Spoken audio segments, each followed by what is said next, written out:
Hello everyone, स्वागत है आपका एडी लर्निंग अकेडमी पर। तो फ्रेंड्स, जैसा कि आप सभी को पता है कि इस सीरीज में हम आपको हिस्ट्री के महत्वपूर्ण प्रश्न करा रहे हैं जो किसी न किसी एग्जाम में पूछे गए। सभी क्वेश्चन हम आपके लिए एनसीईआरटी से लेकर आते हैं और आज की क्लास में भी आपके एग्जाम को ध्यान में रखते हुए हम ऐसे ही महत्वपूर्ण प्रश्न लेकर आए जो किसी न किसी एग्जाम में पूछे गए। क्लास बेहद ही खास होने वाली है। क्लास के अंत में आपको ये भी कमेंट बॉक्स में ज़रूर बताना है कि आज की क्लास से आपका स्कोर कितना रहा है।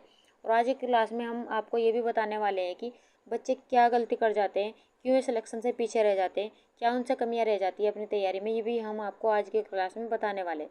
क्लास बेहद ही खास होने वाली है। क्लास में आपको अंत तक बने रहना है। तो चलिए शुरू करेंगे आज की क्लास। आज की क्लास का हमारा पहला क्वेश्चन है, सत्यशोधक समाज की स्थापना किसने की थी? हरिदास ठाकुर, ज्योतिराव फुले, एकनाथ सावित्री, महात्मा गांधी। महत्वपूर्ण प्रश्न है, अपना आंसर देते ही चलेगा। सत्यशोधक समाज की स्थापना किसने की थी? ऑप्शन यहाँ पर देखें तो हरिदास ठाकुर नहीं होगा, एकनाथ सावित्री नहीं होगा, महात्मा गांधी नहीं होगा। ऑप्शन दूसरा हमारा यहाँ पर सही है, ज्योतिराव फुले के द्वारा सत्यशोधक समाज की स्थापना की गई थी। आइए महत्वपूर्ण जानकारी देख लेते हैं इससे रिलेटेड। सत्यशोधक समाज, जिसका अर्थ है सत्य या सच की खोज करने वाला समाज, जिसकी स्थापना 24 सितंबर 1873 को ज्योतिराव फुले के द्वारा की गई थी।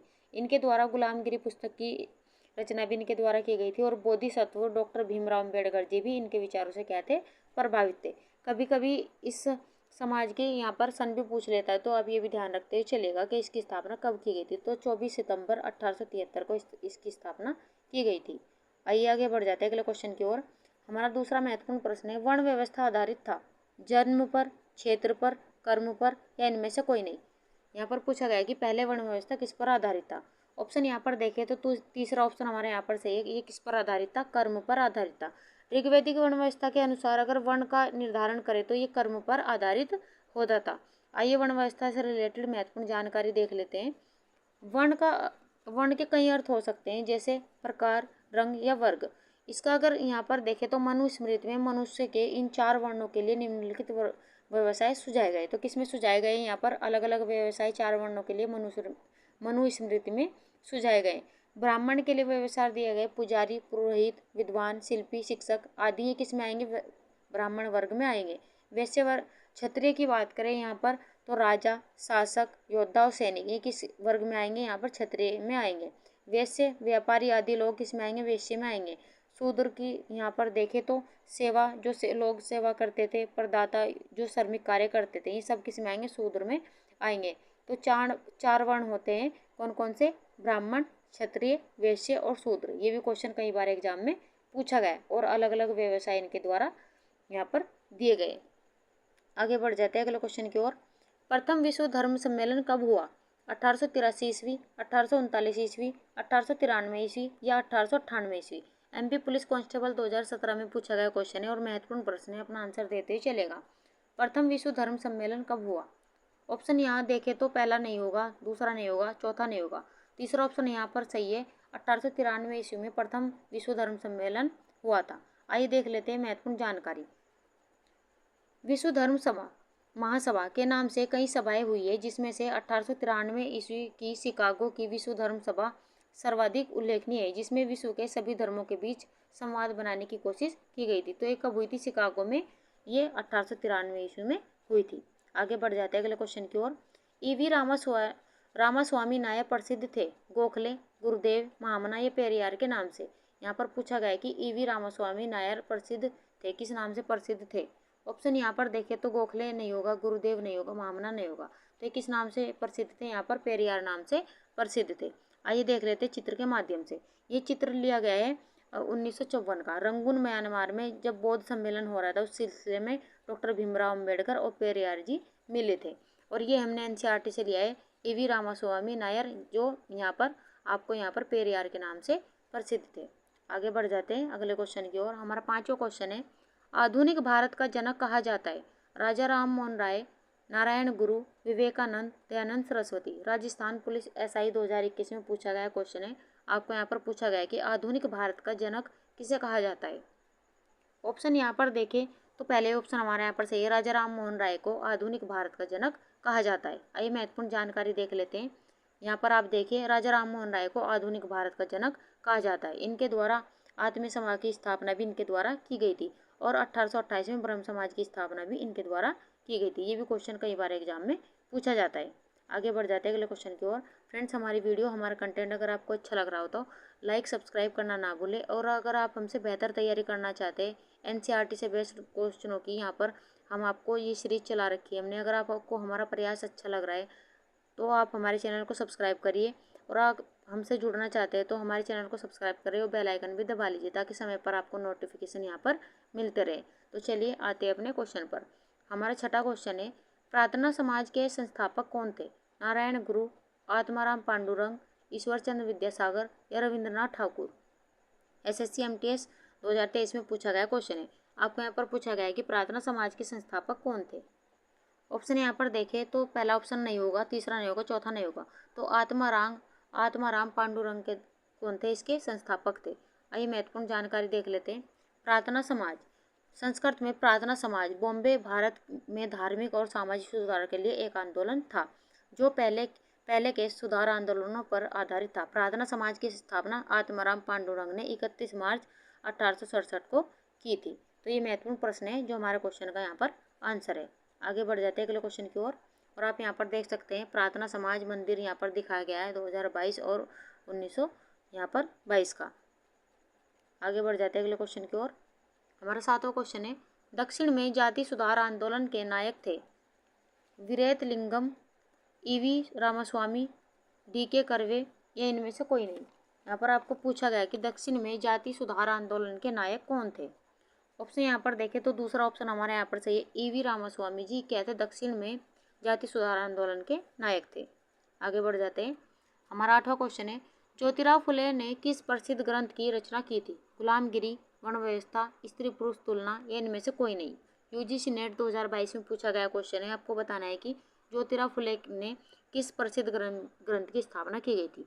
फ्रेंड्स, अगर आपने हमारा पहला ही क्वेश्चन ध्यान से देखा है तो मैंने पहले ही क्वेश्चन में इसका आंसर बताया। तो ज्योतिराव फुले के द्वारा यहाँ पर गुलामगिरी पुस्तक की ग्रंथ की रचना की गई थी। तो यहाँ पर आप देख सकते हैं ये ज्योतिराव फुले की, हमने एनसीईआरटी से ये चित्र लिया है। और यहाँ पर आप देखें 1873 में फुले ने गुलामगिरी या गुलामी नामक एक किताब लिखी है। तो यही क्वेश्चन हमारा क्वेश्चन का आंसर है।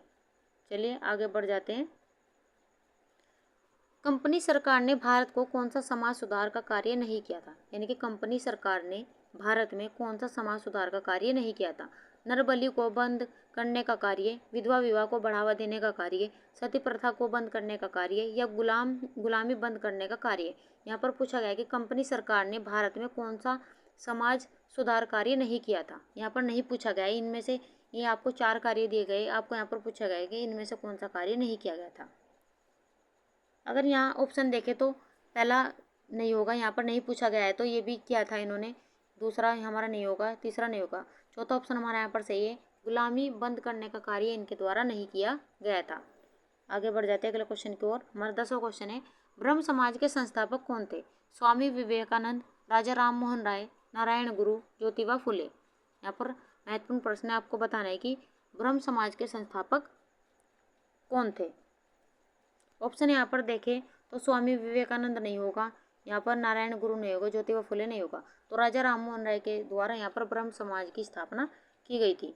और ब्रह्म समाज की स्थापना इनके द्वारा कब की गई थी? यहाँ पर 1828 में इनके द्वारा ब्रह्म समाज की स्थापना की गई थी। और आत्मीय सभा की स्थापना भी इनके द्वारा की गई थी, राजा राम मोहन राय के द्वारा। आगे बढ़ जाते हैं अगले क्वेश्चन की ओर। अलीगढ़ में मोहम्मदन एंग्लो ओरिएंटल कॉलेज की स्थापना किसने की? लियाकत अली खां, सर सैयद अहमद खां, मोहम्मद अली बंधु या इनमें से कोई नहीं? DSSB PRT 2019 में पूछा गया क्वेश्चन है। आपको यहाँ पर पूछा गया है अलीगढ़ में मोहम्मदन एंग्लो ओरिएंटल कॉलेज की स्थापना किसने की थी। ऑप्शन यहाँ पर देखें तो दूसरा ऑप्शन हमारा यहाँ पर सही है, सर सैयद अहमद खां के द्वारा इसकी स्थापना की गई थी। आइए महत्वपूर्ण जानकारी देख लेते हैं। यहाँ पर आप देख सकते हैं कि अलीगढ़ मुस्लिम विश्वविद्यालय भारत के प्रमुख केंद्रीय विश्वविद्यालयों में से एक है जो उत्तर प्रदेश के अलीगढ़ जिले में स्थित है। तो यहाँ से क्वेश्चन ये भी बन जाता है कि कौन से जिले में स्थित है, तो उत्तर प्रदेश के अलीगढ़ जिले में स्थित है। अलीगढ़ मुस्लिम विश्वविद्यालय एक आवासीय शैक्षणिक संस्थान है। इसकी स्थापना 1920 में सर सैयद अहमद खां के द्वारा की गई थी। तो ये भी महत्वपूर्ण प्रश्न यहाँ पर बन जाता है। आगे बढ़ जाते हैं अगले क्वेश्चन की ओर। प्रथम विश्व धर्म सम्मेलन किस शहर में हुआ था? लंदन शहर में, कैलिफोर्निया शहर में, शिकागो शहर में या इनमें से कोई नहीं? आपको यहाँ पर पूछा गया कि प्रथम विश्व धर्म सम्मेलन किस शहर में हुआ था। ऑप्शन यहाँ पर देखें तो ऑप्शन तीसरा हमारे यहाँ पर सही है। कहाँ पर हुआ था? शिकागो शहर में हुआ था। तो यहाँ पर आप देख सकते हैं शिकागो में विश्व धर्म महासभा की स्थापना कहाँ पर हुई थी? तो शिकागो में हुई थी। कब हुई थी? 1893 ईस्वी में हुई थी। आगे बढ़ जाते हैं अगले क्वेश्चन की ओर। अलीगढ़ मुस्लिम विश्वविद्यालय का पुराना नाम था? Mohammedan college, Anglo oriental college, Anglo college, Banaras college. यहाँ पर फॉरेस्ट गार्ड 2018 में पूछा गया क्वेश्चन है। आपको यहाँ पर पूछा गया है अलीगढ़ मुस्लिम विश्वविद्यालय का पुराना नाम क्या था? बताइए इसका पुराना नाम क्या था? तो अगर हम यहाँ पर ऑप्शन देखें तो पहला ही ऑप्शन हमारा यहाँ पर सही है, मोहम्मदन कॉलेज इसका पुराना नाम था। मोहम्मदन एंग्लो ओरिएंटल कॉलेज का क्या था? पुराना नाम था। आइए महत्वपूर्ण जानकारी देख लेते हैं। आप यहाँ पर देख सकते हैं सर सैयद अहमद खां के द्वारा 1875 में अलीगढ़ में खोले गए मोहम्मदन एंग्लो ओरिएंटल कॉलेज को ही बाद में अलीगढ़ मुस्लिम विश्वविद्यालय के नाम से जाना गया। तो ये महत्वपूर्ण प्रश्न है। आगे बढ़ जाते हैं अगले क्वेश्चन की ओर।